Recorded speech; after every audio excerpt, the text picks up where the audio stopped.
we talk about how can you disable news and programs notifications on your Airbnb app. So all you have to do, so you just go down, click here on profile down here. So when you click here on profile, it's going to take you to your profile here. Then all you have to do, so you just go down here, then you click here on notifications. So then you come to next step here, then you click here on offers and updates, you click on it here, then it's going to show for you a list like this.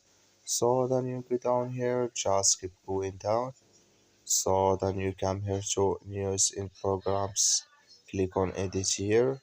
So when you click on edit, it's going to show for you a list like this, and here you disable it for email, and here you disable it for notification for app. So that's all you have to do. Thank you for watching. Don't forget to support us by liking, subscribe.